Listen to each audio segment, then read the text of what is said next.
Friday night. Welcome to All Horse Racing All the Time. I'm your host, Dal. What I'm doing here tonight, watched a great video on YouTube. I don't know, not a video. It was over 2.5 hours long. It was about the Titanic sinking, 2024 version, and it showed the whole thing and a virtual show. The ship looked real. The water looked real. The video was great, and it showed you from the time the ship hit the iceberg, and then right through. By the time it sank, it was like 2 hours and 50 minutes long. I think the ship stayed afloat for 2 hours and 45 minutes or something after it got hit. But look it up, or maybe I'll post a link later. But just amazing, and then the music and everything, and geez, what a terrifying night. What I'm doing here now tonight is I'm taking a first look at the cards, not handicapping them, but looking at the tracks that I'm considering covering tomorrow. And so it is handicapping in a way. It's handicapping the cards. So I'm going to take a look at some of these cards. I know Churchill Downs looks like a fantastic card. They start racing. It's opening night at Churchill Downs, and that first race is at 6 p.m. and Eastern time. And they have a lot of races, 10 races. I think the post time of the final race is 11:16 or 11:17 Eastern time. So I'm going to be taking a look at that. And today we did a Keeneland show, and it started off real chalky. I wound up having a couple of exactas and a couple of doubles. They were nothing really big. Finished a little bit ahead. I would have had the late pick 3, but geez, I had the combo with either the 5 or the 8. More so coverage with the 5 through the last. I had the winner in the last 2, and within that, and then I played a smaller one with the 8, and so that blew it up. But otherwise, it was a pretty good card. But Austin was on the show. He's a regular on the show, and this guy really lit it up. He has the nickname the King of the Pick 4. He's a guy out in Las Vegas, and he picks. I've never seen anybody hit pick 4s with such a regularity. And he had the early pick 4 and the late pick 4. The late pick 4 tonight for 50 cents was, I think, $4,300. And he had the late pick 3. And there was a viewer, Trisha, on the show. She hit the late pick 3. I think the late pick 3 was $240 something. So we had some nice hits on the show. And as usual, we have some tremendous players that join in on the chat, and they share your selections and give their angles, and not just their selections, but their reasons why. So today was a fun closing day over at Keeneland. I was a little mad at myself. I went off my picks. I did my handicapping, had my notes ready as usual. And the last race, I changed up off my pick. Terrible, right? Now, here, these are scratch notes. I'm looking, I'm handicapping. I have the thing off to the side. I'm right, left-handed, so I'm not going for a handicapping contest. But I had that in the last race. Like you see, the scratches I have on this side. I have the horses I like best speed-wise. Next, and then the early pace on the right. And I had.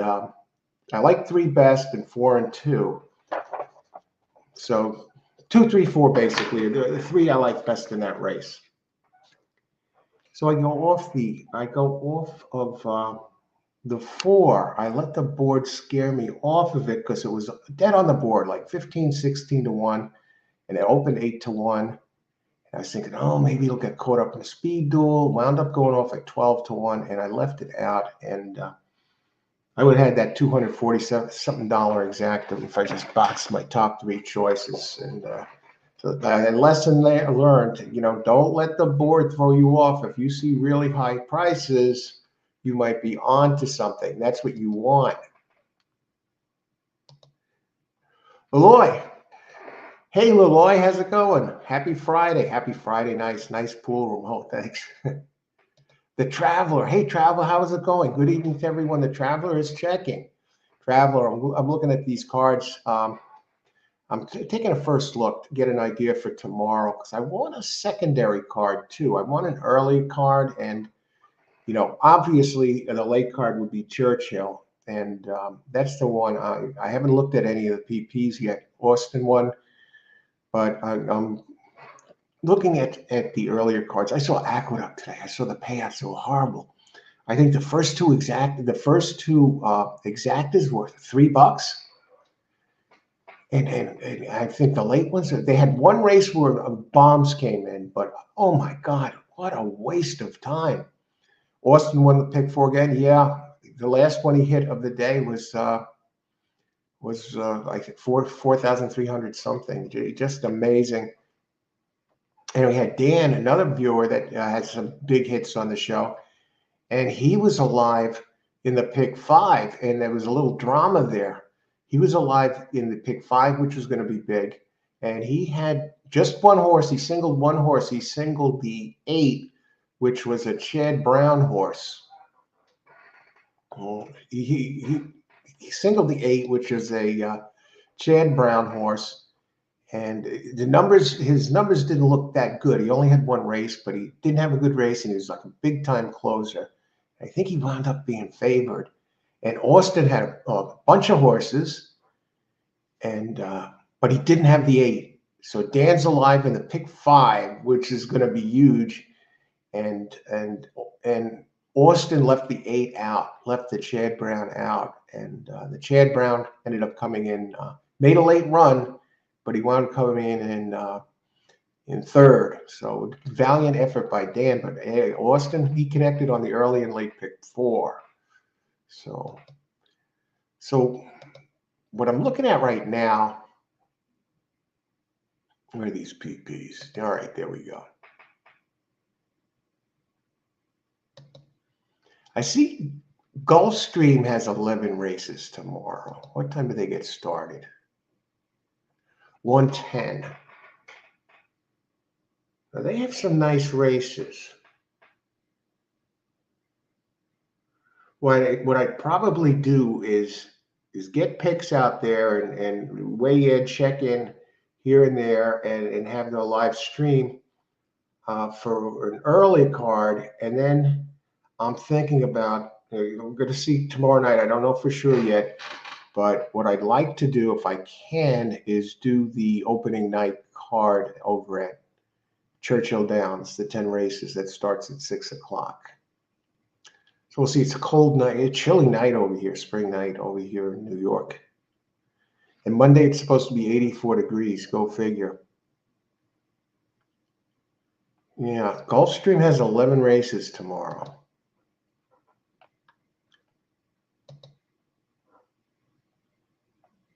$11 races. And a lot of the top jocks are already over. They're going right to Churchill Downs. Keeneland's done. The meet's done. Irad Ortiz won the jockey title, and Wesley Ward won the trainer title for the meet.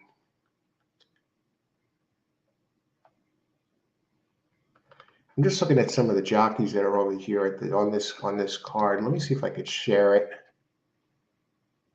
Oh, I know I can share it. Let me bring it up so you can see what I'm looking at.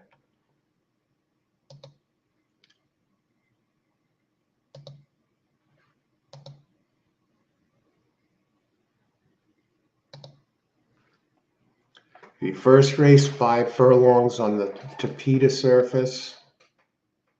Looking at the jockeys here.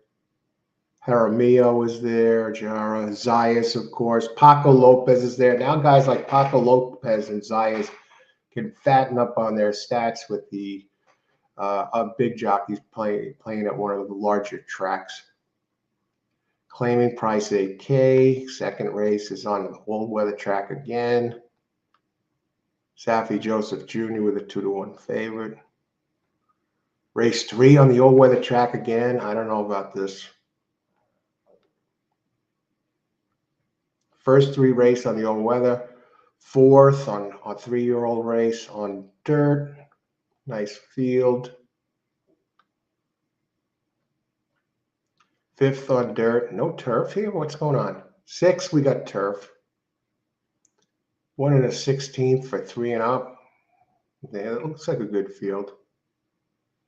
D'Angelo has an entry. Safi has an entry. Delgado.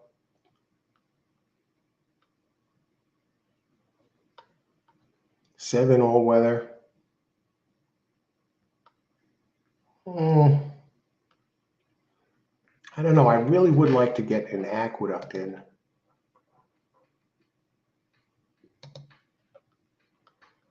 Nine on dirt. 10, a 5 furlong turf sprint, 3 and up. That looks like an interesting race. Joe Bravo. Paco Lopez. Sonny Leon is there tomorrow. Reyes, of course. Race 11 on turf. Okay, they end on 2 turf races for 3-year-olds. Pletcher has an entry. I see you looking. Both the Ortiz brothers are in Churchill tomorrow. Joe Bravo on a 15-1 shot for Bill Mott. Jaramillo on a 5-1. Paco on a 5-1. Mott has a couple at Mott has 2 15-1 shots. Paco is riding Derby Street, 15-1 shot. Now that last race goes off at 6:21. Actually, yeah. I don't know about this card.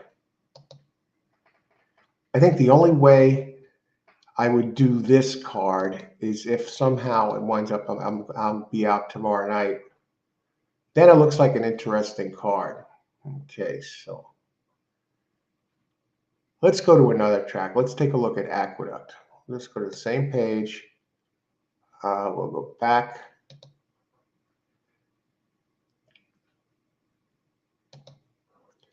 We're at the choosing stage. Aqueduct scares me. You know why? Because I would hate to do a card and have $5 exactas. Now they start at 120, and the last race goes off at 536. It's a little more doable. Definitely more doable. Because this way they don't cross each other. I missed your live stream today. We're going to watch the replay, Coach. Yeah, it was pretty interesting. The later races were good, and when we, especially with the drama, with Dan going for the pick 5 and Austin going for the late pick 3 and late pick 4, whoever hit was going to make a lot of money. For example, let me see. Well, I'll look here. I want to see what kind of races they have over here at Aqueduct tomorrow.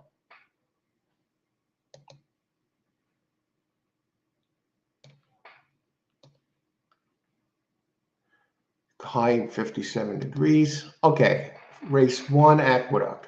I think it's up on the screen. They get started at 120. Race 1, 7 furlongs, fillies and mare 3 and up. 7 entries. You have an even money favorite, Practical Miss, number 2. I haven't seen any PPs yet. I haven't downloaded anything. I'm at the card selection stage. Okay, 7 entries. That looks like that might turn out to be a chalk fest. You have another one, Montauk Mystique, number 4, 2-1. Yeah, that doesn't look like much of a race. Race 2, 3 and up on the dirt, only 6 entries. See, and you got 2 massive chalks here, 7-5, and Linda Rice at 8-5. 6 furlongs on dirt. Can't they get more entries at this place? Race 3, 1 1/8 on dirt, 3 and up. Am I seeing correctly? They have Irad Ortiz racing here. I don't know. Maybe he's in a race here, and then he'll fly out of there and go to Kentucky for tonight, because then they get started about 3 or 4 hours later, and that wouldn't be a long flight. He's right. We'll see. I'll be curious to see if he's listed as off this or he's riding at 2 tracks tomorrow. Mile and an eighth for 3-year-olds, only 6 entries.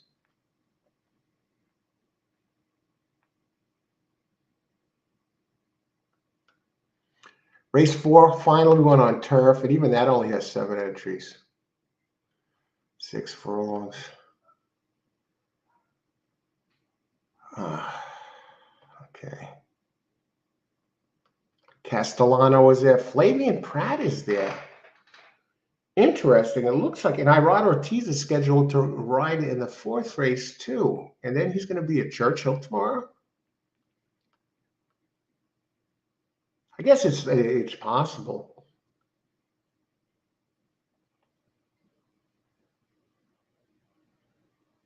I mean, that's what, about 700 miles away. How long would that flight be? Race 5, dirt, 4 and up. 9 has 7 entries. Here you got a stakes, the Woodhaven Stakes. For 3-year-olds, a turf race at a mile. Only 7 entries. I don't know about this track. Oh, this one looks pretty good. Race 7, 6.5 furlongs on dirt. We've got a good field. Irad Ortiz is scheduled to ride there. I'm curious if he gets taken off his horses at this place. Race 8. Got a lot of entries there. The outer turf. All right, so you got a couple better later races.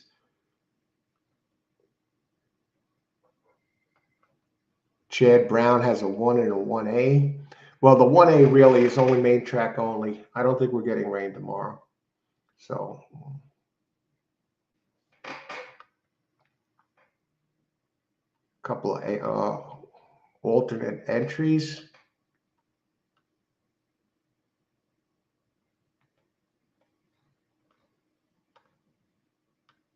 Race 9. I just want to see one thing here, this Woodhaven race. Okay, Irad's on the favorite in the 7th. And he's riding in the stakes race. Now, I just want to double check that Irad's going to be there tomorrow. Race 8 out of turf. We just talked about that. The later races look okay. Decent field sizes. And race 9 is on turf. And they only have 9. I just want to go back and check this Irad Ortiz situation at Churchill Downs. See, I would bet he's not on the early races. Jose is in the 2nd race.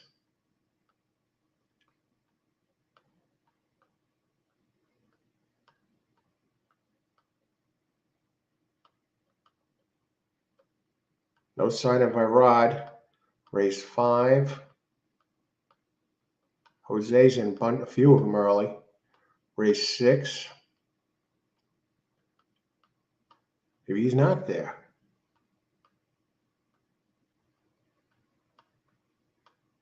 Rosario Saez. Race 8. Okay, it looks like Irad Ortiz, unless he's in the 9th.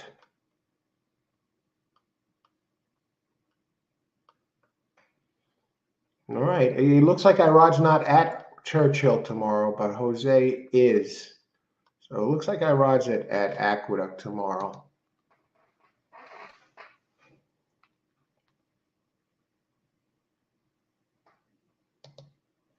We'll have to see, Roy. Same thing with harness coach. Yannick Gringer was at Yonkers, and an hour later he was at Meadowlands. Now, I saw the reverse one year. George Brennan. There was the 2 big, the Hamiltonian. I think that was the big race. Got a cap for that somewhere. He won the big race. Now, he's usually at Yonkers. And he won the big race for the males, the Hamiltonian, and he won the big race for the fillies. 2 huge races, and then me and my girlfriend, we went to the Meadowlands. That was in the afternoon. We went to Yonkers at night. She liked to go to the casino, and I'm not a casino player, so I watched some of the harness races and messed around. And after the huge day George Brennan had, at the Meadowlands. He was at Yonkers racing at night. And my drink of choice, ice water tonight. I had my coffee. I had my tea in the afternoon during the races. And late at night now.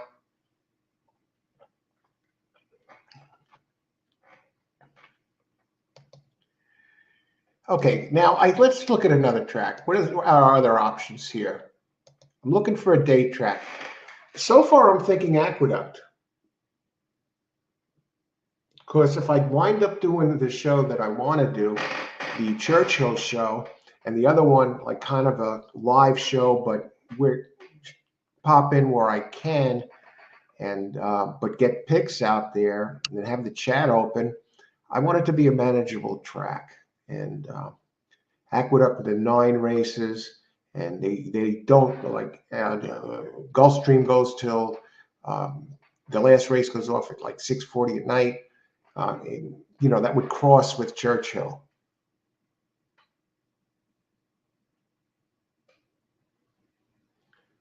What about Oaklawn? Let's bring that one up. You know, they're going to have some big races. First race 1:30. Now they're probably going to go through 6 o'clock too. 7:15.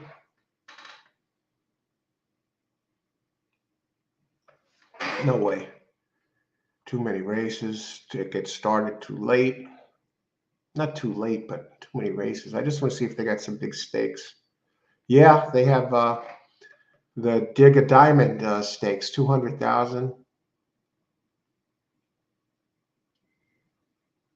Look at the name of the 2-horse in that stakes. I'm the boss of me. That was a big statement. That's a big line you hear people saying for a while. It was hot. You're not the boss of me. The name of that one is I'm the boss of me. Race before that, they have big fields, big purses. Race 5, race 8 is the Bachelor Stakes. This is a beautiful, beautiful card. No, look at this. Axel Concepcion riding on the 7-2 shot for Brad Cox. He rode the 1-horse for Brad Cox today in the race that knocked me out of the late pick 3. And it was at 12-1, and it got bet down to, I think, 7-2. Axel Concepcion, the apprentice jockey of the year, 18 years old, I think. 7. Look at these field sizes here. It's a beautiful card, but not. It's not. I'm thinking it's Aqueduct and Churchill.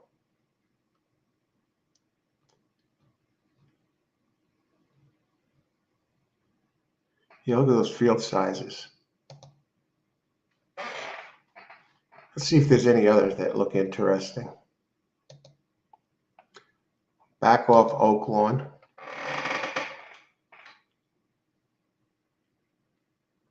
Los Alamitos, no way. Santa Anita, that would totally cross paths. Laurel. What's going on at Laurel? Now, their first race is 12:25. Mostly cloudy. Let's look at Laurel. I like the early start. 6 furlongs for 3, 4, and 5-year-olds. CC Lopez, he's still riding. Paco Lopez's father on number 7.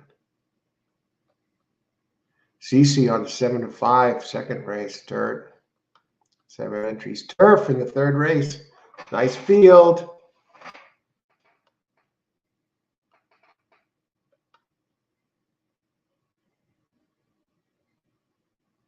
Forrest Boyce over there. Carol Cedeno's riding there. Can never win with her.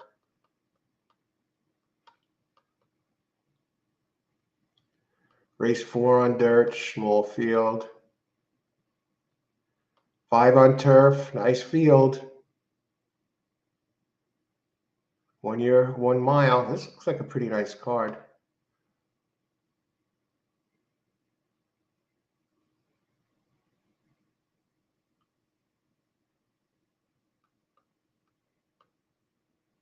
Graham Motion has an entry. Jamie Ness in race 5, our friend from Parks. Silliman has a couple of entries, the 11 and the 12.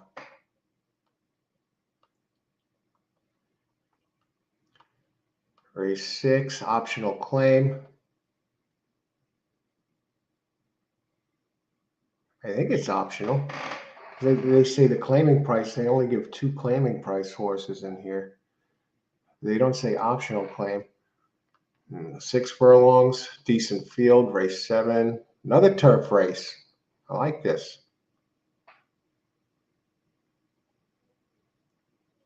Ness has a double 1 and 1A. I imagine one of them is going to scratch out. They have the same jockey listed for both. Race 8 on dirt. I'll tell you what.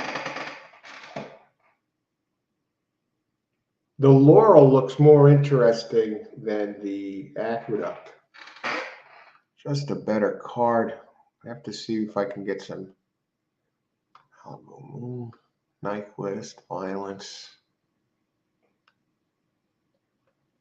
I don't know. We'll just see. Golden Sense. Just going back quick, seeing the lineage of these horses in this race, these races.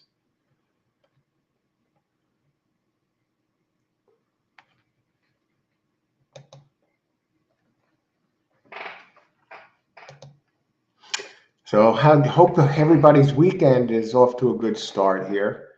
And thanks for joining us here tonight. This first look at tomorrow's cards. So far, I like Laurel. Best for early.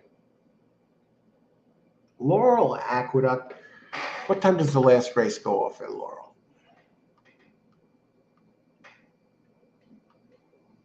4:38.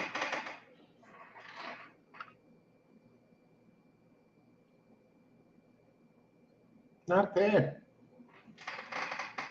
Not bad. It's a nice card.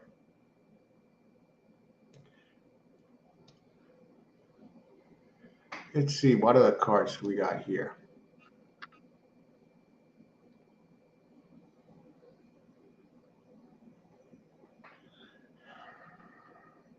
Delta Downs is running, but they only have quarter horse racing at Delta Downs now. Now they're at Evangeline Downs over in Cajun country, Louisiana.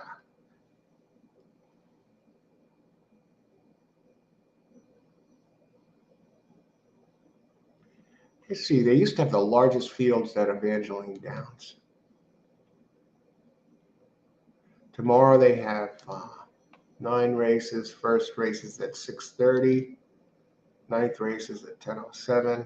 They don't have the big fields. 12 horses, okay, 7. I mean, they used to have races that were, each race was almost like the Kentucky Derby at this place, and the prices used to be out of this world. Kind of like the closest thing we have to that now is Turfway Park. Loy, I love Laurel too. Yeah, they have a nice card tomorrow. Very, very impressed with what I see over there.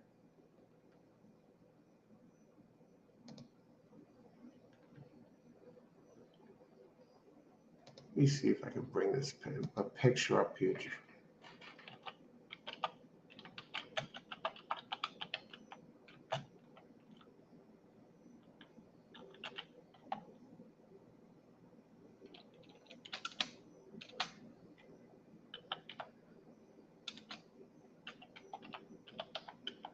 What's the name of that race?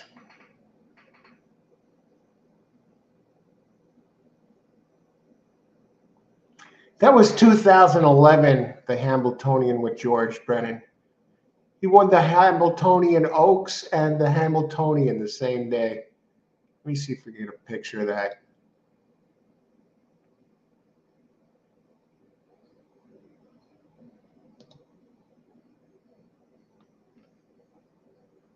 The Minister of Speed. Hey, let me just remove this. See, get.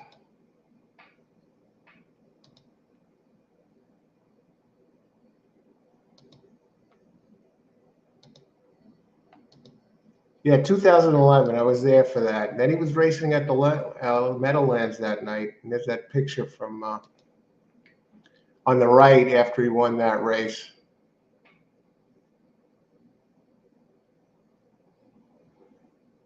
Let's see. George Brennan, defending National Driver of the Year, leads Broad Bond to the Hamiltonian win. And he won another. Let me just see if they have the article here. Defending National Driver of the Year, 13 years ago.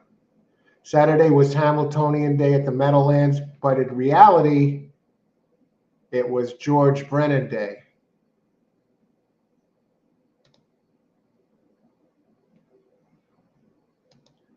Oh, well, they're trying to keep me on it. But in reality, it was George Brennan Day. Defending Driver of the Year, guided. They're hitting me up with commercials.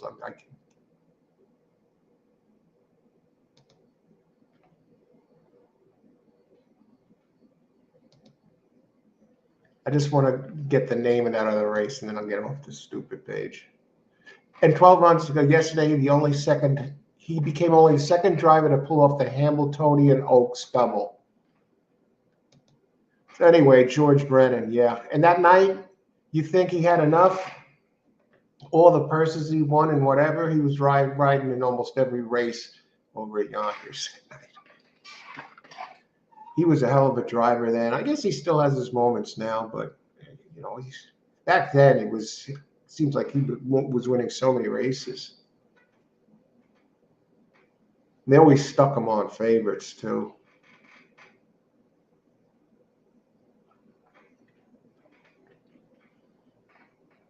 Okay, let me see this.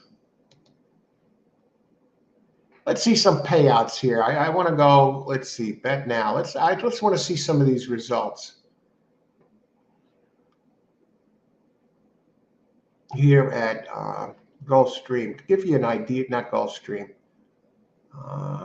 Keeneland. No more Keeneland for a while. So get this. All right. The 50-cent the $2 exacta in the last race, I changed my horse. I left out my 4, who was my second choice, and he comes in and wins at 27-1. Pays 27.30.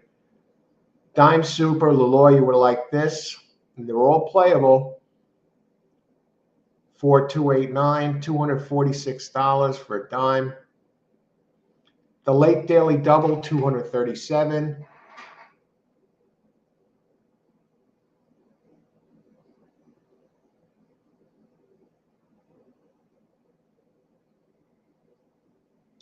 And the pick 5.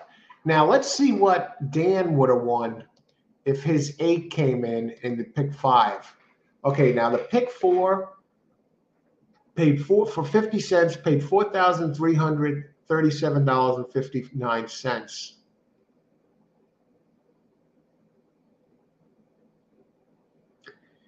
So Dan, if he would have got his 8 home, the Brown entry, that would have paid $3,410. $3,410. So Austin's pick 4 with the 4 paid more than the 8 would have paid in a pick 5. But get this, Austin just missed. He only missed 1 leg in the late pick 5.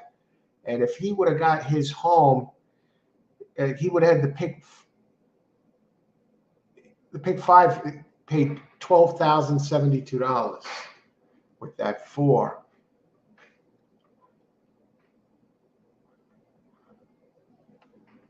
Who else raced today? Did Oaklawn race today? I mean, Laurel. What kind of? No. I guess they're only racing tomorrow. See, what kind of prices did Gulfstream have today?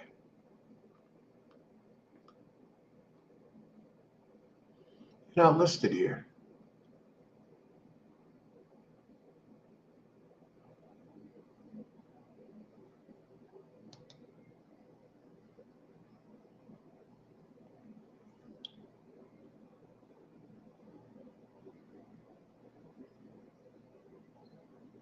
Oh, well.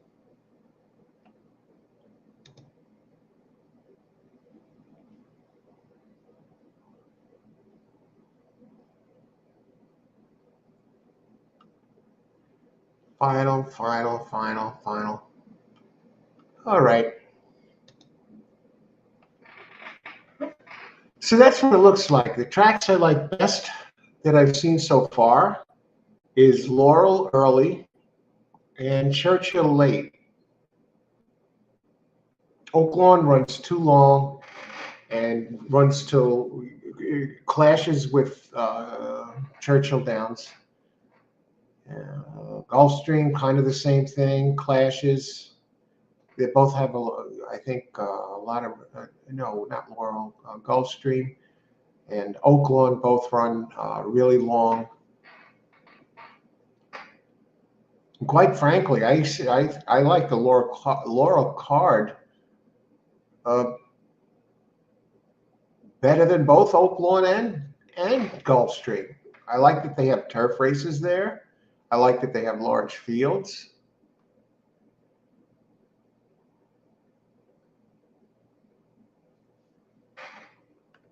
If you want a good horse racing book, you can get a used copy, Money Secrets at the Racetrack, Barry Meadow. Definitely worth it. You could probably get it for $2 or $3. It's, I don't know what it costs, $15 or so. You can get a used one. And I bought this one years ago. They have some great chapters in here.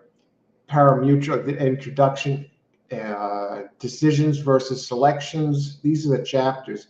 I mean, you could shoot around in this book. Beating the public, making the line, the truth about money, money management, keeping records, how much to bet. Now they talk about different chapter for each of these types of betting and strategies. Win betting, place and show betting. They're two different chapters. Exactas and quinellas, trifectas, daily doubles, multiple win exotics, playing the pick three, multiple win exotics, the pick fours, fives, and pick sixes, a betting edge, how to get the edge. And that's kind of a betting edge, and a day at Santa Anita. And he talks about his day at Santa Anita. And if you can see here, I guess he talks about what he did to get this. That's his check there where he hit the pick six.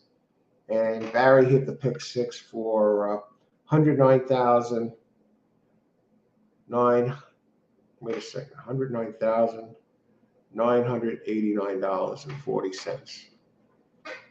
He has multiple books on racing, and he has harness books too.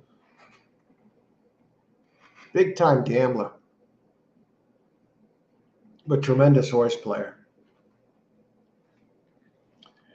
So tomorrow they're going to have you can see this on Twitter. I think it's tomorrow night at 7:30. They're going to have the Kentucky Derby draw, the post positions. So you're going to know your post positions. You're going to know your entries a week in advance. There's no reason not to be prepared for that race. I'm planning on doing a Kentucky Derby show. Oh, God, I got to get back to John. Okay. I see he just he wrote to me about that show. Or I could just give him a call maybe tomorrow.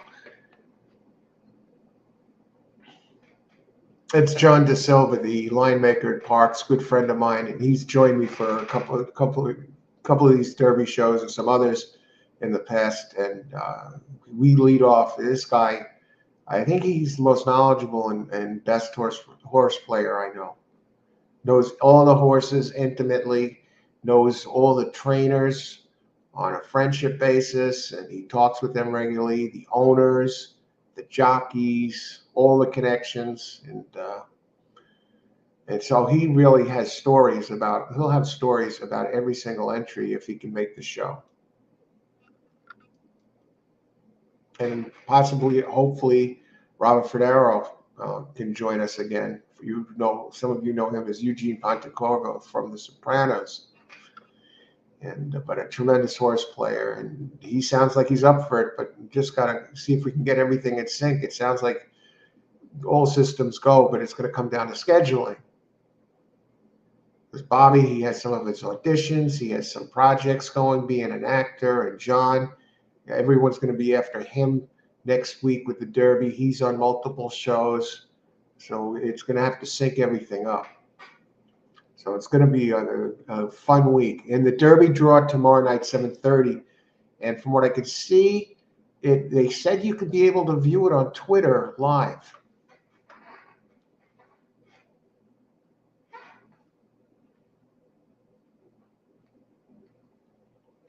Yeah, if I'm doing a Churchill show tomorrow, maybe I'll watch the replay. Nobody wants the rail at the Derby. That's like the kiss of death. You get the rail.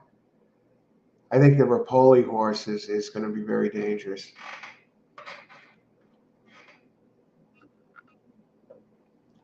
So let me just see if I'm missing anything here as far as the entries go. Oh yeah, results. Let's see these results for Gulfstream today. They had 9 races. First race exacta, $29, winner $9.80. Second race, winner $33, Run Carson. That's $184 exacta for $2. Jockey Gonzalez. Okay. Race 3, 2-3, pay $33.80 exacta for $2. Race 4, Real Chalky, $2 exacta, $18. Race 5, $2 exacta, $38. Race 6. We had a bomb come in 7. Race 6 is going to be a good one. Race 6, $2 exacta, $3.80, $60. 29.20 place horse. I wonder how many people had that 7. 6, 7. Race 7, $38.40 for $2. Race 8, $20 for $2. Race 9, $60 for $2. No great shakes. But I got to tell you these Aqueduct prices. Look, get a load out of this. The exactas.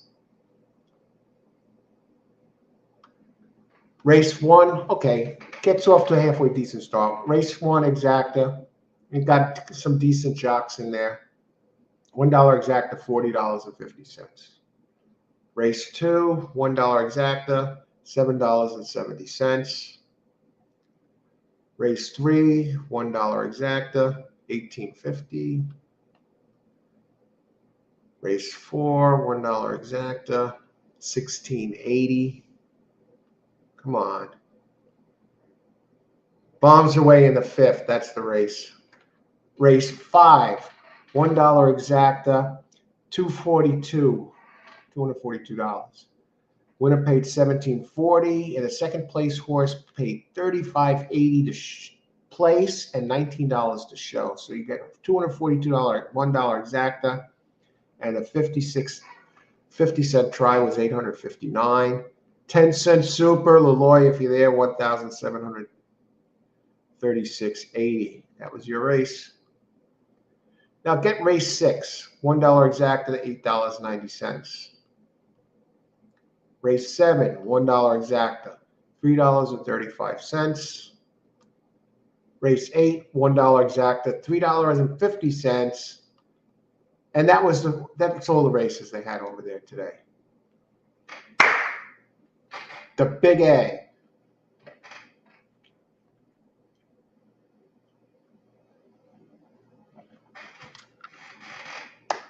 So I'm getting tired. I started early this morning and covered the show today, watched the movie, now came on here, and I'm pretty prepped. So far, I'm definitely Churchill Downs is on the radar. Something got to be done with that. Whether it's, I have something going with picks and live and get on there when I can, or Laurel, the same thing. We're going to see what we're going to do. But one of the shows that I plan on doing in its entirety. So stay tuned for that. I want to thank everybody just checking in here tonight, saying hi. And have a great Friday night, everybody. And let's stay tuned for tomorrow. Let you know what's up, what we decide. And remember, may the horse always be with you.